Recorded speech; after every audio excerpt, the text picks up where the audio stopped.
पिताजी हो कुछ भी मानिए, एक तरह से उन्होंने पिताजी से कहकर मुझे एक तरह से दत्तक लिया था कि भाई मेरे को ऋषि कार्यों के लिए इसकी जरूरत है, इसको दो। तो 22 साल से मैं सजाइए खुद को ऐसे आभूषणों से जिनसे प्यार करने का मन करे। तनिष्क प्रेजेंट्स धरोहर। इस दिवाली आइए और पाइए 100% एक्सचेंज वैल्यू पुरानी गोल्ड ज्वेलरी पर, चाहे वो किसी भी ज्वेलर से खरीदे गए हों। Tanishq jewellers, India motor circle. ये नवाल परिवार द्वारा अजमेर ऋषि उद्यान आश्रम में पुष्कर रोड पर यजुर्वेद पारायण यज्ञ रामकथा एवं दाम्पत्य शिविर का आयोजन किया जा रहा है।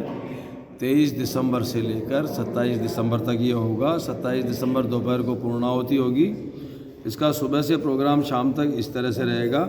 सुबह 6 से पौने 7 बजे तक योग प्राणायाम आसन होंगे और 7:30 बजे से 10 बजे तक सुबह और सायंकाल 4 बजे से 6 बजे तक यजुर्वेद पारायण राम कथा का आयोजन है। और सुबह ध्यान आसन प्राणायाम के हमारे आचार्य करमवीर जी, जो कि हमारे ऋषि उद्यान के आचार्य हैं, उनके द्वारा होगा।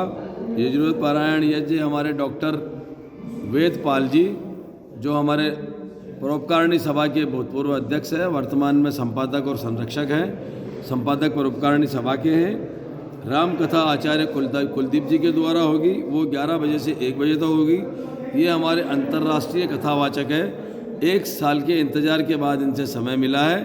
ये वाल्मीकि रामायण के आधार पर राम कथा करते हैं, जो आर्य समाज श्री राम को किस तरह से मानता है, एक पुत्र के रूप में, एक पति के रूप में, एक भाई के रूप में, एक जननायक राजा के रूप में, एक असुरों के संहार करने और यज्ञ की रक्षा के लिए जब इनको ऋषि लोग मांग के लिए किस रूप में, उन सारी चरित्रों का चित्रण होगा।